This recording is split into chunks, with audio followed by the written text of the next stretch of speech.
Bienvenue dans Itinéraire Bretagne, bienvenue à Bruxelles. L'Europe reste un concept flou pour de nombreux citoyens. Pourtant, l'Union européenne a une vraie politique régionale et des programmes qui trouvent de vraies applications sur nos territoires. L'Union européenne met à la disposition des régions des fonds structurels et d'investissement. Ce sont des enveloppes qui permettent de financer des projets locaux dans les domaines très divers, comme la pêche et l'aquaculture, le développement rural, l'environnement et la transition énergétique, l'inclusion sociale, l'éducation et la formation, l'innovation, le numérique ou encore la culture et la citoyenneté. Au total, ce sont 900 millions d'euros qui ont été mobilisés pour la Bretagne sur la période 2014-2020. L'Union européenne investit. Elle investit dans chacune des régions françaises et en Bretagne particulièrement, elle investit dans des projets très concrets qui améliorent la qualité de vie des Bretons. C'est par exemple la couverture très haut débit de toute la région à l'horizon 2030. C'est le tramway de la ville de Brest.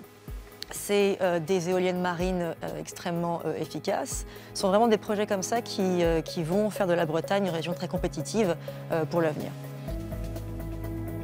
Dans les fonds structurels et d'investissement européens, il y a notamment le programme Leader qui favorise le développement rural. Dans le pays de Redon, le projet de la Mante Verte a notamment pu en bénéficier. Regardez.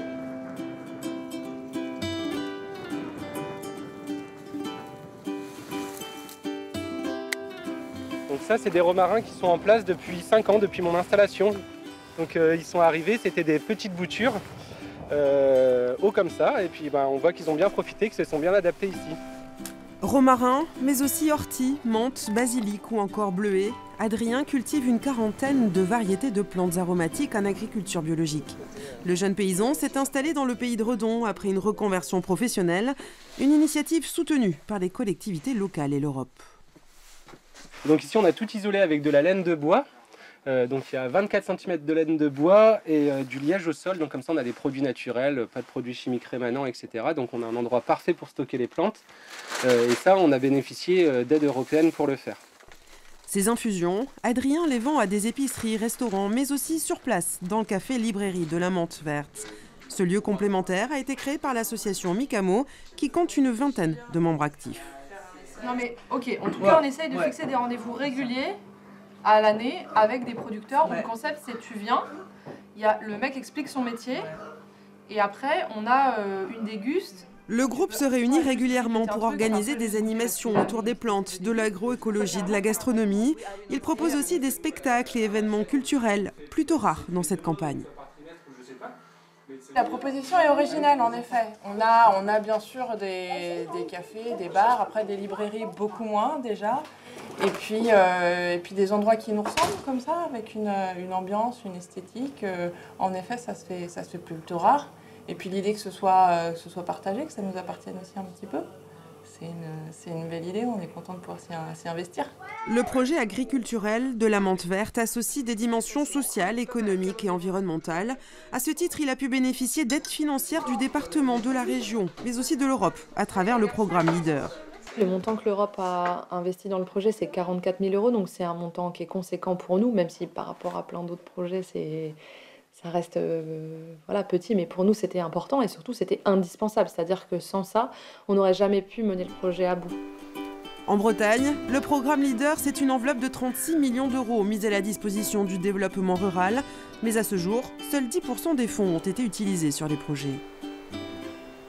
Et on en a 240 qui sont aujourd'hui à l'instruction. Sur ces 240, on a 140 qui sont attribués, donc il y a un avis favorable et il y a à peu près 10% qui sont déjà payés. Bonjour Thibaut Guignard. Bonjour. Vous êtes le président de Leader France. Alors, où en est le programme Leader ?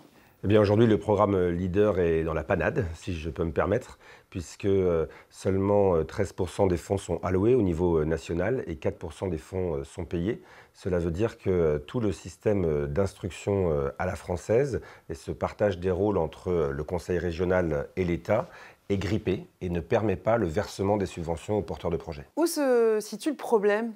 Le problème, c'est la complexité. La Bretagne, comme toutes les régions françaises, est confrontée à un circuit d'instruction des dossiers qui est très complexe. C'est-à-dire que nous avons des territoires organisés qui portent le programme Leader et qui donnent un avis d'opportunité. Ensuite, la région est autorité de gestion et service instructeur, c'est-à-dire fait l'instruction administrative des dossiers.